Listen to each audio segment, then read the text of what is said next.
एक समय की बात है। एक जाट था जिसकी नई नई शादी हुई थी। वो पहली बार अपनी पत्नी को लेने ससुराल जा रहा था।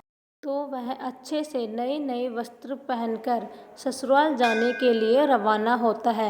रास्ते में जाट ने देखा एक तालाब में एक गाय पानी पीने के लिए उतरती है। जेठ का महीना था। वह गाय अपनी प्यास तो बुझा लेती है, लेकिन तालाब से बाहर नहीं निकल पाती। जाट को देखकर गाय बोली, ए मुसाफिर, मुझे इस दलदल से बाहर निकाल दे।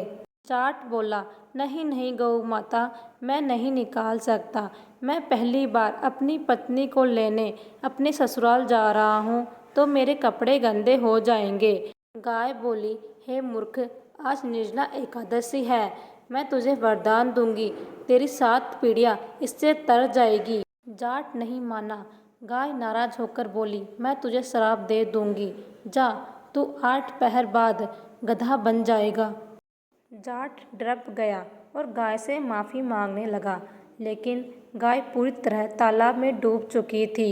ये देख जाट उदास हो गया और उदास मन से ही वह ससुराल जा पहुंचा। जमाई को देख ससुराल वाले खुश हो गए, लेकिन वह जाते ही रट पकड़ बैठा, मेरी पत्नी को मेरे साथ भेज दो। हमें जाना है, हमें अभी जाना है। सभी ने मिन्नतें की कि एक दिन आप रुक जाओ, लेकिन वह नहीं माना। तब उसकी पत्नी बोली, सब इतना कह रहे हैं तो आप क्यों नहीं रुक जाते। तब उसने अपनी पत्नी को उस श्राप की सारी बात बता दी। तब उसकी पत्नी तुरंत उसके साथ उसके घर की ओर चल दी। 8 पहर के बाद जाट गधा बन जाता है। उसकी पत्नी उसे घर में लेकर बैठी रही। उसके बाद कई दिन बीत जाते हैं। जब घर में अन्न धन कुछ भी नहीं बचा, तो जाट अपनी पत्नी से बोलता है कि तुम मुझे लेकर मजदूरी करने चलो। वो दोनों नगर के राजा के यहाँ मजदूरी करने पहुँचे। राजा के यहाँ कुआं खुदाई का काम चल रहा था। उसकी पत्नी अपने सर पर मिट्टी रखकर मिट्टी फेंकने जाती।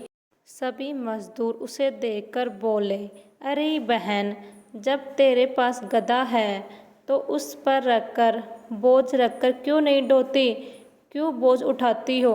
पर वो कुछ नहीं बोली। दूर से राजा ये सब देख रहा था। एक दिन राजा ने उसे पूछा, तुम्हारे पास गधा है, तुम क्यों बोझ उठाती हो। तब वह बोली, महाराज, ये गधा नहीं है, मेरे पति है, इन्हें गाय का श्राप लगा है। उसने राजा को सारी बात बता दी। राजा ने पंडित को बुलाकर इसका हल पूछा। तब वह बोला, राजा जी, इसका एक ही हल है। जिस व्यक्ति ने अपने जीवन काल में 101 ग्यारस करी हो और उसका फल वो इस गधे को दे दे, तो वह मानव बन सकता है। राजा ने पूरी नगरी में ऐलान करवा दिया कि जिसने भी 101 ग्यारस करी है, अगर वो अपनी ग्यारस का फल दे देता है, तो राजा उसे अब अपना आधा राज्य दान में दे देंगे। लेकिन पूरी नगरी में ऐसा कोई भी व्यक्ति नहीं है जिसने 101 ग्यारस करी हो। किसी ने 10, किसी ने 11, तो किसी ने 21 ग्यारस करी थी। तब एक बुढ़िया माई आई और बोली, राजा जी, मैंने पूरे 101 ग्यारस करी है। राजा बोला, तुम अपनी ग्यारस इस गधे को दे दो, तो मैं तुम्हें मुँह मांगा वरदान दूंगा।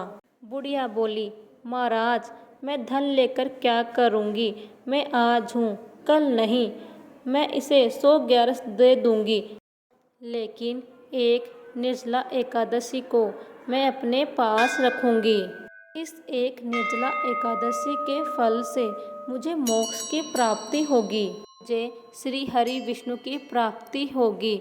ऐसा कहकर उस बुढ़िया माई ने अपनी 100 ग्यारस का फल उस गधे को दे दिया और वो वापस इंसान बन गया। लेकिन 1 ग्यारस के कमी से उसका पूरा शरीर इंसान का हो गया, लेकिन गधे की पूंछ उसके शरीर से नहीं गई।